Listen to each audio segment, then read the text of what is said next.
तहूजा, welcome to a new video, welcome to थिंकार academy. जहां अगर आप हमसे टूल लेते हो या टूल्स लेते हो तो उधर मतलब हम आपको उनके ऑप्टिमम यूटिलाइजेशन कैसे होनी है उसका पूरा बताते हैं। आज का जो सब्जेक्ट है friends, again a very interesting subject. और ऑटोमोटिव साइंस और टेक्नोलॉजी के सब्जेक्ट्स जो हैं वो इंटरेस्टिंग तो हैं लेकिन बहुत लेंथी हैं। वो YouTube की वीडियोस में जल्दी कवर नहीं होते। और मैं जो वीडियोस बनाता हूँ, मैं यहाँ पे कोई काम करके दिखाओ, नाई की दुकान है, बाल काट के दिखाओ, बाल गिरेंगे, गिनेंगे हम कितने लंबे बाल थे, कितने छोटे हो गए and all that, you know, वो मैं नहीं करता हूँ। अब DPF रीजनरेशन की मेरे ख्याल से जग जननी है कि जो एक टूल करता है वो दूसरा करता है, जो दूसरा करता है वो पहला करता है। तो रियली मैं एक एग्जाम्पल दे रहा हूँ। और एक भाई साहब जो हैं वो पता नहीं किसी जमाने का स्टीयरिंग एंगल सेंसर अभी तक X टूल से सेट कर रहे हैं। सो ये जो वीडियो हैं, यू नो, दे लाइक, मतलब हम ये मान के चल रहे हैं कि मतलब ये वीडियो का पर्पज ये होता है कि आप किसी तरीके से उस पर्टिकुलर ब्रांड का टूल खरीदो। मैं हर बार आपको ये बोलता हूं कि टूल जो है आपको जो लेना है आप लो, और जो जितने मल्टी ब्रांड टूल हैं उनमें कुछ कमियां हैं और कुछ ऐसी भयंकर कमियां हैं, चाहे वो कोई भी ब्रांड हो, जिसके वजह से, और ये मैं आपको आज दिखाऊंगा दो गाड़ियों पे, दो ब्रांड्स पे, जिसकी वजह से यार आई डोंट नो कि ये टूल कंपनीज जो हैं ये क्यों नहीं तवज्जो देती हैं, या ये जो टूल के जो हमारे प्रिंसिपल डिस्ट्रीब्यूटर्स हैं वर्ल्ड ओवर, क्योंकि ये जो डेटा है ये तो वर्ल्ड ओवर का डेटा है, वो क्यों इसके ऊपर उनके डंडा नहीं चढ़ाते हैं। जो हो रहा है वो दिखाते रहना है फालतू में, ये हो गया वो हो गया। और जो एक सिंपल सा डेटा है जो कि हमारे को सबको चाहिए, भाई साहब मजाल है किसी कान पे जूं रेंग जाए।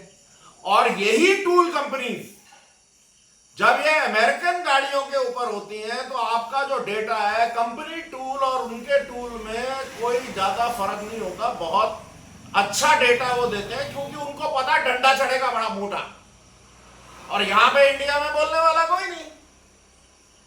और तो मनमानी चल रही है इन चाइनीज की, और ये मैं आपको दिखा रहा हूं और कितनी बार इनको बोल भी चुका हूं। लेकिन like I said, maximum tool बेचने वालों को इल्म ही नहीं है, अकल ही नहीं है, क्या करें।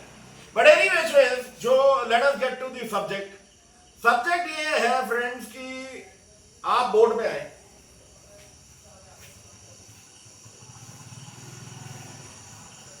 बोर्ड पे आप देखेंगे मैंने लिखा हुआ है कि automotive science, right, automotive science, ठीक है, बहुत बड़ा सब्जेक्ट है। अब इसमें जो मेन कंपोनेंट्स हैं वो क्या है, हम डायग्नोस्टिक्स की बात कर रहे हैं, राइट, सेंसर्स हैं, एक्चुएटर्स हैं, और ये जो सारा डेटा है ये ECM को जाता है, राइट।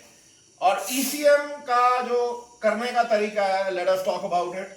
और ये डेटा देखने के बाद ये आप डिसाइड करो कि ये जो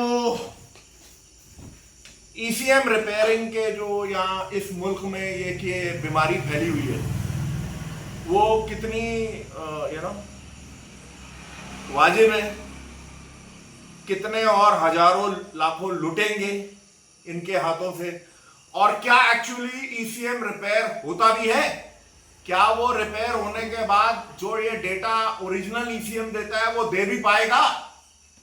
सो let us find out, let us discuss everything. और सबसे पहले हम आते हैं सेंसर्स पे। सेंसर्स में जो आपका डेटा है वो डेटा जो आएगा वो वोल्ट, इधर रखें, थैंक यू, वो आएगा वोल्टेजेस में, ओके। उसमें क्योंकि सेंसर ने सिर्फ आपको डेटा देना है, ओके, और अगर उसमें कोई वेरिएशंस होती हैं तो वो डेटा जो है वो वोल्टेजेस में आएगा। और उसके अंदर जो एम्पेयर है, क्योंकि वोल्टेज और एम्पेयर साथ ही चलते हैं, लेकिन जो एम्पेयर होंगे वो माइक्रो एम्प्स में होंगे। आप ये मान के चलिएगा कि इतना कम एम्प होता है वो कि हमारे पास उसके कोई मीटर नहीं है उनको चेक करने के। ओके, अब जो एक्चुएटर है, एक्चुएटर का मतलब ये है कि जो चीज काम करती है, लेट्स से कि जो एसी का कंप्रेसर है, राइट, वो एक एक्चुएटर है। ओके, इंजेक्टर जो है वो एक एक्चुएटर है। अब आप उसमें वोल्टेजेस देने से कोई फायदा नहीं होगा, क्योंकि एक्चुएटर चलेगा नहीं, उसको चलने के लिए चाहिए करंट। सो वोल्टेजेस वहीं रहेंगी लेकिन करंट बढ़ जाएगा। सो बेसिकली जो एक कॉम्प्लेक्स सिचुएशन है ये इसकी रहती है, और एक्चुएटर्स को हम लोग हर बार करंट से नापते हैं, इसीलिए करंट क्लैंप्स वगैरह हम लोग यूज करते हैं जब हम ऑसिलोस्कोप चेकिंग कर रहे हैं। टेक्निकली स्पीकिंग दूसरा और कोई तरीका नहीं है, क्योंकि करंट जो है अगर आपको नापना है या तो वो इंडक्टिव वे में नापोगे, तार के ऊपर जो क्लैंप है वो लगा के, जैसे आपने अक्सर अपने घर के इलेक्ट्रिशियंस को देखा होगा कि वो क्लैंप मीटर, तो उससे वो इंटरप्रेट होता है मैग्नेटिक फील्ड से कि ये कितना करंट है। ध्यान देना, मैंने वर्ड यूज किया इंटरप्रेट, इस पे आ रहे हैं हम, इंटरप्रेट होता है, ठीक है।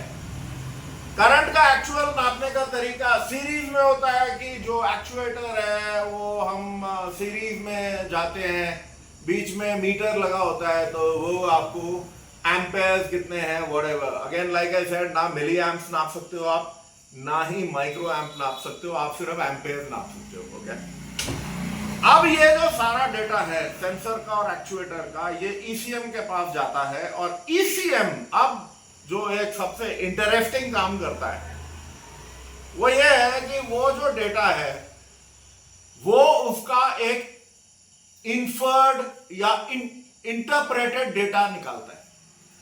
ये वो डेटा है माय फ्रेंड्स जो कि रियली में वो चीज आपकी गाड़ी में है ही नहीं, लेकिन ईसीएम जो है बाकी पैरामीटर्स को मैच करके वो एक इंटरप्रेटेड डेटा निकालता है, और वो मैं आपको दिखाता हूं। फॉर इंस्टेंस, जब हम बात करते हैं इंजेक्टर के फ्लो की, अब मैं आपको दिखाऊंगा। फ्लो जब आप नापते हो किसी भी चीज का, तो एक फ्लो मीटर लगाना पड़ता है जिसमें कि उसके थ्रू एक लिक्विड जो है फ्लो करेगा। बिना फ्लो मीटर के आप आप इंजेक्टर का फ्लो नहीं नाप सकते। लेट अस से दूसरा थिंग है injector flow, injector current. Current का भी मैंने आपसे अर्ज किया कि करंट जो है, जब तक हम या तो एम्प क्लैंप नहीं लगाएंगे और या उसको सीरीज में कनेक्ट नहीं करेंगे, जो कि ईसीएम और गाड़ी में दोनों ही पॉसिबल नहीं। हम लोग डायग्नोस्टिक्स में जब ऑसिलो लगाते हैं, इंजेक्टर का जो उसको एक्चुएटर की जो वायर आ रही है, जो हॉट वायर बोलते हैं जिसे 12 वोल्ट व्हाटएवर वोल्टेज की वायर है, उसके ऊपर हम लोग क्लैंप लगा के देख सकते हैं। लेकिन ईसीएम तो आप अगर गाड़ी को देखो, वो बोनेट खुला हुआ है, वो दिखा पहले, ये लीवा है, इसको ध्यान से देखो आप, अबे पास चले जाओ भाई।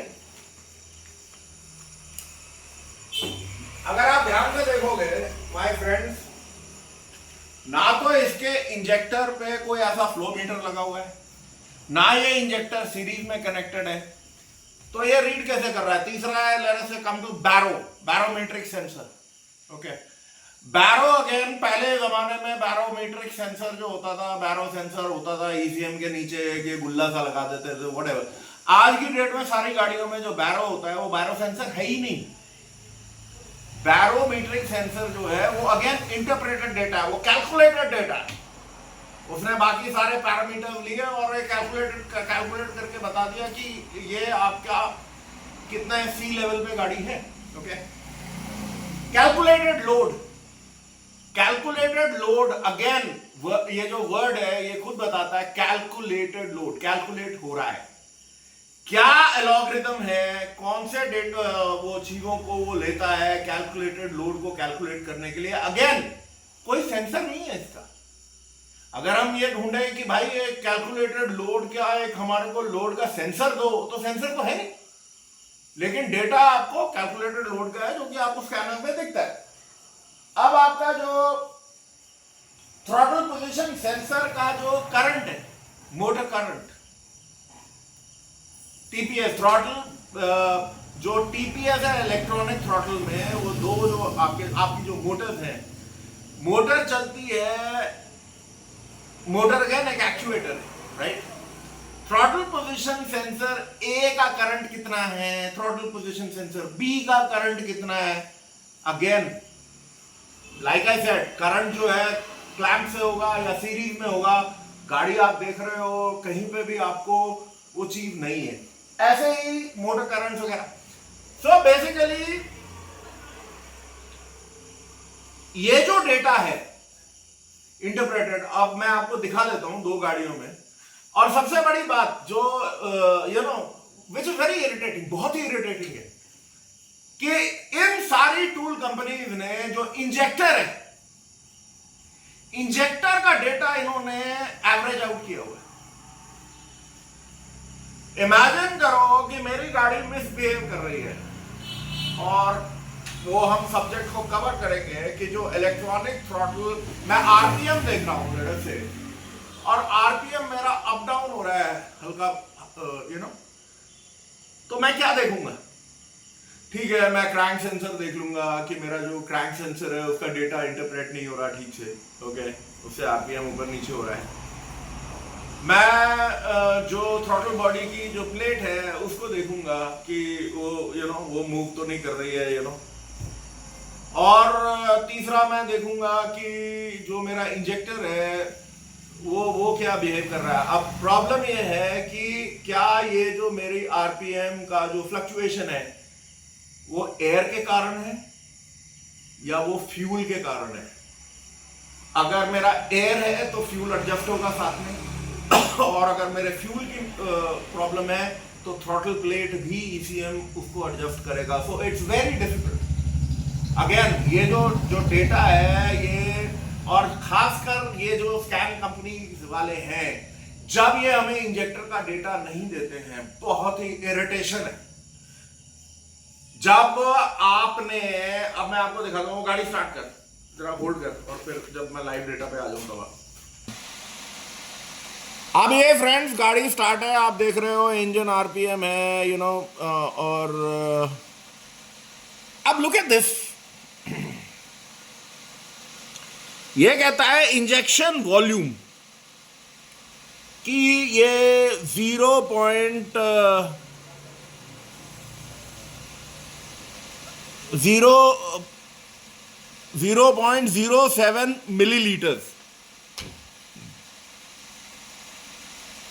इंजेक्शन वॉल्यूम है, ओके, पर सिलेंडर जा रही है इन वन फायरिंग स्ट्रोक, जो मैं उम्मीद कर रहा हूं। और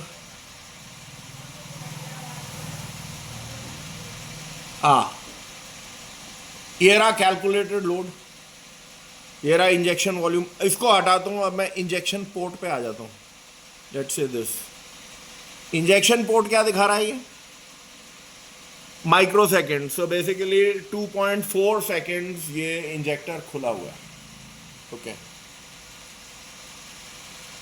अब कहना ये है कि ये जो इंजेक्टर का अगेन जो ओपनिंग टाइम है, आप ध्यान से समझना इस बात को, इंजेक्टर का जो ओपनिंग टाइम है, अगेन ये इंटरप्रेटेड डेटा है, ओके। कोई ऐसी फिजिकल चीज़ नहीं है कि हम इंजेक्टर के अंदर कोई ऐसी गुल्ली लगा के देख रहे हैं कि उसकी पिंटल कितनी उठी है, राइट। ऐसे ही जो थ्रॉटल है आपका, ये भी मैंने लिया है। बेसिकली बहुत बड़ा सब्जेक्ट है, you know, I can okay, map को हम थ्रॉटल पोजीशन को ले लेते हैं। अगेन थ्रॉटल पोजीशन रेस दे थोड़ी सी, ये देखो ये डिग्री है, राइट। कितने मिनट हो गए? ओके, सो बेसिकली ये I don't want to keep लंबी वीडियोस, फिर we will cover it subject by subject. अब आप ये देख रहे हो आपके सामने है, राइट। और अगर मैं इंजेक्टर का डेटा मांगता हूँ, मेरी गाड़ी में 4 इंजेक्टर हैं, मेरे पास इस गाड़ी का कोई डेटा नहीं है, ये टोयोटा की गाड़ी है। सो अगेन मैंने आपको बताने की कोशिश ये कर रहा हूँ कि जो इंटरप्रेटेड डेटा हैं, जब आप किसी आईसी वाईसी को चेंज करते हो या इलेक्ट्रॉनिक के कंपोनेंट को चेंज करते हो, किसी ने वेरीफाई किया है सो कॉल्ड ईसीएम रिपेयर करने के बाद कि क्या हुआ है, उसके बाद क्या चीज हो रही है और क्या चीज नहीं हो रही। सो नाउ दूसरी गाड़ी पे आते हैं। रुक। ओके फ्रेंड्स, ये पुराने ज़माने की गाड़ी है, लाइक 2008 मॉडल है। तो इसका जो डेटा है वो अपने आप में एक इसमें जो इन्फर्ड डेटा है, जितना ज़रूरी है बस उतना ही है। और इसको अगर आप देखोगे तो अगेन आपका मैं अटेंशन लेके जा रहा हूँ कैलकुलेटेड लोड वैल्यू। ये क्या है? It is interpreted data. अभी आप गाड़ी का ये देखो, ये जो इसका जो इंजन आरपीएम है, इंजन स्पीड कहाँ गई इसकी? मैंने ली थी, कहाँ है? ये रही। ओके, सो हम लोग कैलकुलेटेड लोड वैल्यू हो गई, इसको हटा देते हैं, इंजन स्पीड ले लेते हैं। Okay, so again interpreted data है। ये रही आपकी इंजन स्पीड आरपीएम। और इस गाड़ी में आप इसके जो एपीपी सेंसर है, इसके ऊपर क्लोज अटेंशन पे करो। इस वाले को, गाड़ी में कोई आरपीएम का चेंज नहीं है, लेकिन जो एपीपी सेंसर है एक पर्टिकुलर वोल्टेज देगा। एपीपी क्या है? वो एक सेंसर है, ओके, जो थ्रॉटल पोजीशन का सेंसर है, लेकिन जिसमें हम मोटर करंट देखते हैं। आप ये देखो, ये इसको बार बार चेक करता रहेगा रेगुलर इंटरवल्स पे कि ये मेरा जो एपीपी फंक्शनल है कि नहीं है, क्योंकि इसमें मैंने 4 ही डेटा है, तो एपीपी सेंसर ए बी वो मैंने नहीं लिया है। जो लोग आपने खुद आप ये जो डेटा है अपने स्कैनर से आप इंटरप्रेट करो, and you will find out कि ये इसी तरीके से बिहेव करता है। ओके, ये देखो, अब ये इसने कहा एपीपी जो सेंसर है 0.46%। ऑब्वियसली कोई वोल्टेज अगर मुझे चेक करनी है तो वोल्टेज में भी दे देगा। सो let us say we want to see APP voltage, APP voltage A, तो you can see it, APP sensor है। मेन पॉइंट अगेन ये देखो, ये फिर इसने अपना जो है 0.46% and whatever, and the same thing ये APP sensor B, let us see this, ये देखो। सो एपीपी सेंसर बी, तो ये बेसिकली देख रहा है कि मैं ज़िंदा हूँ, मतलब ईसीएम ये बार बार चेक कर रहा है कि ये ज़िंदा है कि मर गया। So at a period of intervals ये करेगा। Now the main point is कि इंजेक्टर अगेन एक ये ज़बरदस्त प्रॉब्लम है। ये जो मिली सेकेंड ओपनिंग टाइम है रेस है, और बहुत सारी एक्चुअली सब्जेक्ट में बहुत सारी चीज़ें थी, बट अगले वीडियो में मैं कवर करूँगा, छोड़ दे। नाउ द पॉइंट है, इसको हम इंटरप्रेट करेंगे कैलकुलेटेड लोड वैल्यूज़ के साथ। हाँ, कि भाई इंजेक्टर का ओपनिंग टाइम वगैरह क्या होता है कैलकुलेटेड लोड वैल्यूज़ के साथ, एंड व्हाटएवर, बट वो अगली और सब्सिक्वेंट वीडियोज़ के लिए। कहना मतलब ये है कि जो डेटा है, जब आप डायग्नोस्टिक्स करते हैं तो जो डेटा है उसको आप ध्यान रखिएगा कि सेंसर डेटा है, एक्चुएटर डेटा है, वो ईसीएम को जा रहा है, और ईसीएम उस डेटा को इंटरप्रेट कर रहा है और वो वापस आपकी गाड़ी में काम करा रहा है। ये जो डेटा है इंटरप्रेटेड डेटा, ये अपने आप में एक बहुत बड़ा चैलेंज है, क्योंकि अगर लेट अस से कि हमारे कोई भी इस इंटरप्रेटेड डेटा में पंगा आता है, तो पंगा कहां से आ रहा है? क्या वो सेंसर की तरफ से पंगा आ रहा है? क्या वो एक्चुएटर की तरफ से पंगा आ रहा है या फिर वो ईसीएम की तरफ से पंगा आ रहा है। तो इस चीज को आपको जब आप डायग्नोसिस करते हो, इस सिस्टम को आपको बहुत क्लोजली आइसोलेट करके, जैसे कैलकुलेटेड लोड वैल्यू अगर मैं बात कर रहा हूं तो वो टोटली जो है आपकी एयर और फ्यूल से रिलेटेड है। तो वो सारे पैरामीटर्स आपको लेने हैं, उनको आपने देखना है कि वो क्या है। वो अगर विद इन पैरामीटर्स है तो ठीक है।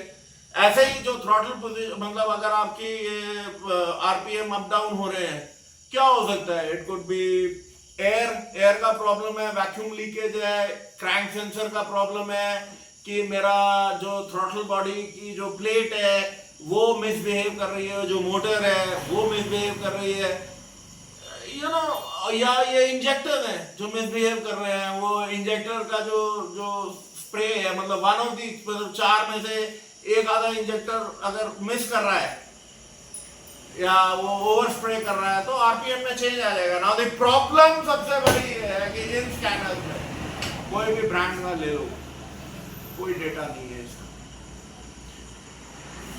4 में से इन्होंने, मतलब आप जितनी भी गाड़ियों का, मैक्सिमम गाड़ियों का देखोगे, इन्होंने एवरेज आउट कर दिया है, विच इज बहुत फिर ज्यादा डायग्नोसिस हमारी मुश्किल पड़ जाती है। लाखों रुपए के स्कैनर लेने के बाद भी हम फुद्दू बने रहते हैं। और जो सबसे बड़े फुद्दू बनते हैं, जो ये सोचते हैं कि ईसीएम रिपेयरर जो है वो आपको सक्षम बना देगा। वो मैंने पहले भी आपको केस बताया है और बहुत सारे केसेस हैं। बात यह है कि इन लोगों को मैं बहुत सालों से जानता हूं, मुद्दतों से, बैकग्राउंड भी जानता हूं। फिर बात यह है कि ईसीएम रिपेयर होने के बाद उसका क्या हशर होता है ईसीएम का, और वो गाड़ी क्या करती है। 99% वो गाड़ी कभी ठीक ही नहीं होती। सो हम इस वीडियो को, बिकॉज ऑलरेडी बहुत लंबी हो गई है, will keep it till here and I will catch you up. मैं आपको दूसरी वीडियो के साथ मिलता हूं जल्दी, ये क्योंकि ये सब्जेक्ट चलते रहेंगे ये सेंसर, एक्चुएटर्स और डायग्नोस्टिक पाथ, ये चलता रहेगा। बहुत कुछ है अभी करने को। So till we meet up again, this is Amit Ahuja, take care, bye bye, अल्लाह हाफिज, चल।